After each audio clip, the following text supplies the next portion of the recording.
नमस्कार दोस्तों, मैं आपका दोस्त अभय कुमार आज मैं फिर लेकर आ गया हूं अखबारों के पन्नों के बीच से खबरें।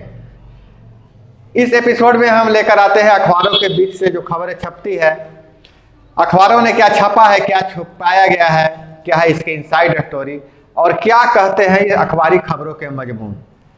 तो आज कर विशेष खबर हम उठाएंगे शिक्षा विभाग से, बेरोजगार से और एम्प्लॉयमेंट से और शिक्षकों की बहाली प्रक्रिया से कुछ पॉलिटिकल खबरें भी उठाएंगे। आगे बढ़ने से पहले आपसे गुजारिश है कि आप अगर इस चैनल को देख रहे हैं, इस चैनल पे नए हैं तो चैनल को सब्सक्राइब कर लीजिए और नीचे जो लाल वाला बटन है उसको दबा के सब्सक्राइब कर लीजिए और बेल आइकन दबा के ऑल सेलेक्ट कर लीजिए। तो हम आज के अखबारों की सुर्खियों पर नजर डालते हैं। मेरे हाथ में है पटना से निकलने वाली आज की अखबारें हैं। तो अखबार में एक तो सबसे मोटी मोटी जो सुर्खी बनी हुई है, 1 लाख ही नहीं 3,57,000 शिक्षकों के को जो वेब पोर्टल पे है तो उनका फोल्डर शिक्षकों का वेब पोर्टल पर अपलोड करना होगा फोल्डर। आपको बता दें कि बिहार में फर्जी शिक्षकों का मामला आया था, जो फर्जी शिक्षकों की बहाली हो गई थी, उसकी जांच के लिए उनके फोल्डर बनाए गए थे, उनके कागजात के फोल्डर बनाए गए थे, जिसमें 1 लाख नियोजित शिक्षकों का फोल्डर गायब है। लेकिन अब शिक्षा विभाग ने ऐसी व्यवस्था की है कि सिर्फ 1 लाख नहीं, जितने भी शिक्षक हैं 3,57,000 नियोजित शिक्षक, सभी का फोल्डर वेब पोर्टल पे जो लॉन्च हुआ है उस वेब पोर्टल पे डाला जाए, वहीं से जांच हो जाएगा। ट्रायल के बाद 1 हफ्ते में लॉन्च हो जाएगा वेब पोर्टल। विभाग के पास रहेगा शिक्षकों का डेटा। शिक्षकों का डेटा जो है से विभाग के पास रहेगा और ट्रायल के बाद 1 सप्ताह में वो जो पोर्टल है वो लॉन्च हो जाएगा और उसमें यही सुविधा रहेगी।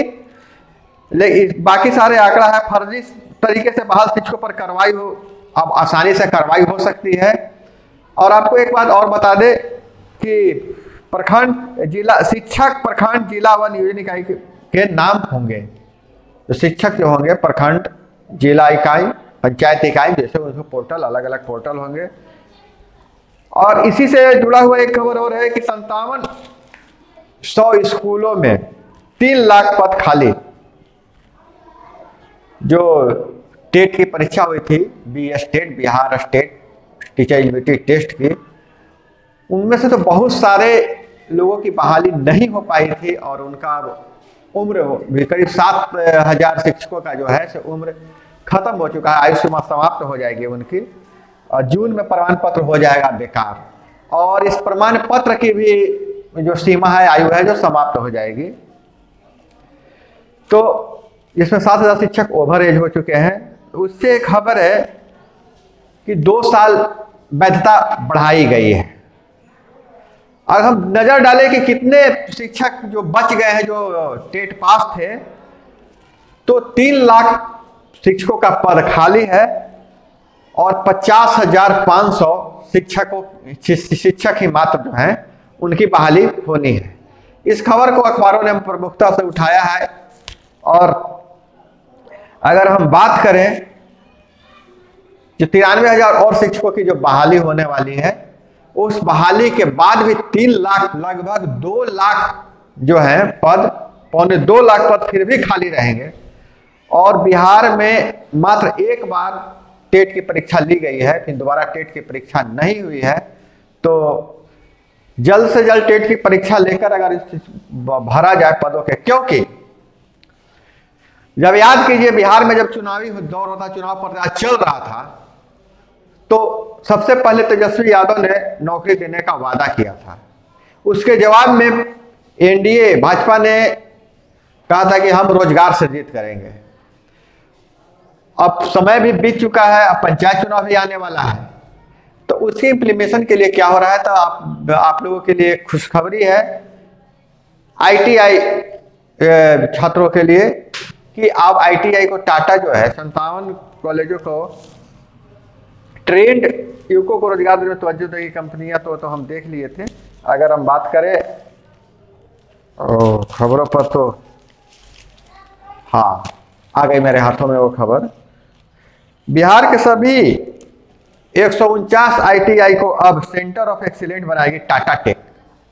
टाटा टेक कंपनी जो है से 149 आईटीआई बिहार में हैं, उनको सेंटर ऑफ एक्सीलेंट बनाएगी पहले चरण में 60 ITIT पर खर्च होंगे 2188 करोड़। 2188 करोड़ खर्च करके उसको विश्व स्तरीय जो स्किल्ड युवा निकलेंगे और उसका फायदा होगा कि कंपनियां अब उनको ट्रेंड युवकों को रोजगार देने में तवज्जो देगी। कंपनी जो है ट्रेंड युवकों को रोजगार देने में तवज्जो देगी, उन्हें रोजगार ही मिलेगा, क्योंकि जब स्किल युवा रहेंगे तो कंपनियों को चाहिए ही कि स्किल युवा चाहिए। पार्टनर इंडस्ट्री के साथ मिलकर ITI के 120 ट्रेनर देगी। टाटा टेक अपने नोडल सेंटर पर रखेगी 20 सेंटर।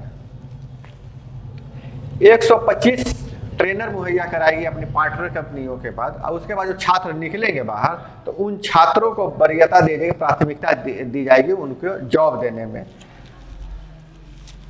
और अगर खबर डाले टेक्निकल से, आज खबर बहुत ज्यादा है टेक्निकल से पोर्टल से और 2-3 शीर्षकों के साथ अखबारों ने इस खबर को छापा है।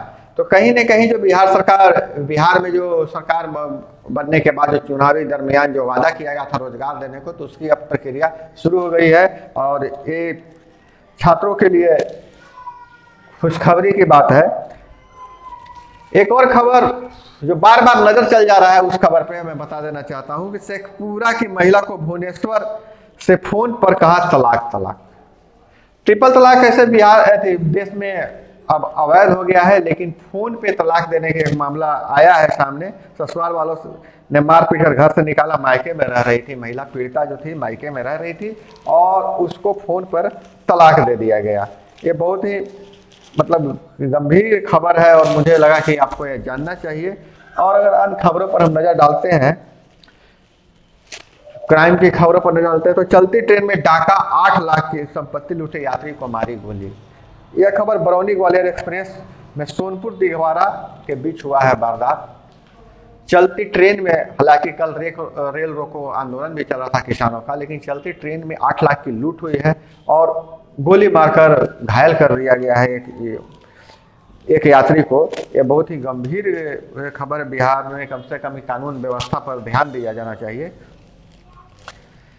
और तेजस्वी यादव को उम्मीद है कि लालू को कोर्ट से जल्द राहत मिलने की उम्मीद। जगदानंद पर बोले सब ठीक है। राजद में थोड़ी सी विवाद चल रही है, जगदानंद से विवाद चल रही थी, उस विवाद पे तेजस्वी यादव बोल रहे थे, लेकिन उन्होंने एक जानकारी और भी साझा किया कि कोर्ट से लालू यादव को राहत मिल सकती है और कोर्ट उन्हें राहत देंगे। बीमार भी है लालू यादव, भगवान को जल्द स्वस्थ हो जाए और उनको कोर्ट, ऐसा उम्मीद की जा रही है कि कोर्ट उनको राहत देगा। और बिहार में अगर बिहार बोर्ड के 18 पदों पर बहाली के लिए 27 को इंटरव्यू, 18 पदों की बहाली के लिए 27 फरवरी को इंटरव्यू है और ये बहुत हाई फाई पद है। किसी का वेतन जो है 70,000 से नीचे नहीं है और ये सूचना, और ये ऐसा पद है कि जो पहले काम कर चुके हैं, जो बहुत ज़्यादा स्किल्ड है उनके लिए है और आम विद्यार्थियों के लिए तो मैं नहीं समझता हूं कि इस खबर का कोई मतलब निकलता है। तो दोस्तों, ये थी आज की प्रमुख शिक्षा जगत से जुड़ी खबरें और आपसे गुजारिश है कि आप फिर से मैं आपसे गुजारिश करता हूं कि आप चैनल पे नए हैं तो चैनल को सब्सक्राइब कर लें। लेकिन एक बात है, शिक्षा व्यवस्था पे बात अगर करें कि जो आज हम कब से सुन रहे हैं कि शिक्षकों का फोल्डर जो है, फर्जी शिक्षकों की जांच हो, फोल्डर उनकी जमा हो, अब जाके कहा गया है कि शिक्षक खुद ही वेब पोर्टल पे अपना जमा करवा दें। बात ऐसा है कि जो फर्जी शिक्षक है तो जमा करना चाहते नहीं है, उनका फोल्डर गायब होते रहेगा। लेकिन जो सही में शिक्षक है, इतनी घोर अफसरशाही है शिक्षा विभाग में, BRC या और लोगों से कह लीजिए, तो सही शिक्षकों का भी फोल्डर नहीं जमा हो पाता है। मतलब बहुत ज्यादा रेकड़ का देख रेख इस विभाग में नहीं है। तो वेब पोर्टल लॉन्च होने से मैं समझता हूं कि समस्या का समाधान हो जाएगा। और दूसरी बात यह है कि बिहार में मात्र एक बार BS टेट की परीक्षा ली गई है, जो टीचर एलिजिबिलिटी टेस्ट की परीक्षा, और उसका जब जून में समय सीमा समाप्त हो रहा है, जिसमें 7,000 जो पास कर चुके हैं टेट परीक्षा, उन ओवर एज हो जाएंगे। बहुत गंभीर समस्या है। अगर बात करें 57 से स्कूलों में 3 लाख पद खाली हैं, फिर भी उन्हें इंगेज नहीं किया गया, उनकी बहाली नहीं हो पाई।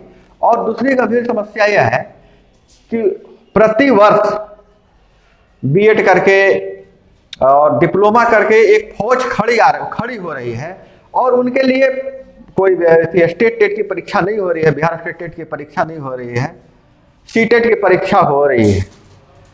तो सीटेट थोड़ा सा टफ एग्जाम है, लेकिन बिहार टेट की परीक्षा होनी चाहिए, और वो परीक्षा नहीं हो रही है, जिसके कारण वो फौज धीरे धीरे बढ़ रहा है। अब पिछले वाले बहाली का 50,000 500 लोग बचे हुए हैं, और उसके बाद फिर फौज खड़ी हो गई 10 लाख की।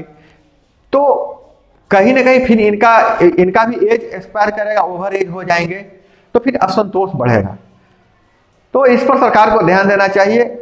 अखबारों के मजमून यह बताते हैं, अखबार समझिए कि अखबारों में क्या छपता है, अखबार में जो भी छपता है उसको हम लोग डिकोड करने की कोशिश करते हैं। पूरी प्रक्रिया अखबारों में खबर छपने का सिर्फ यही है कि जो चुनाव प्रक्रिया में जो रोजगार देने का वादा किया गया था, उसको कहीं न कहीं से कंप्रोमाइज करने की कोशिश की जा रही है। और दूसरी कोशिश मुझे जो अच्छा लगा कि अपने जो ITI के जो सेंटर हैं उनको ज़्यादा डेवलप बनाया जा रहा है, सेंटर ऑफ एक्सेलेंट बनाया जा रहा है, और कंपनियां आएगी उनको रोजगार देगी। एक बात सही है कि सरकार के बूते पे नहीं है कि सारे लोगों को रोजगार दे, और जहाँ भी डेवलप्ड राज्य है वहाँ कंपनियां हैं, कंपनियां रोजगार का बहुत बड़ा हिस्सा कंपनियों से निजी क्षेत्र की कंपनियों में ने पूरा कर रखा है। और हम समझते हैं कि बिहार में भी यह पहल हो चुकी है, और यह सबके लिए और तेजी से हो और अच्छे तरीके से इसका इम्प्लीमेंट हो। आपका दिन शुभ हो। अब हमसे विदा लेते हैं। आपके दोस्त अभय कुमार को इजाजत दीजिए। जय हिंद, वंदे मातरम।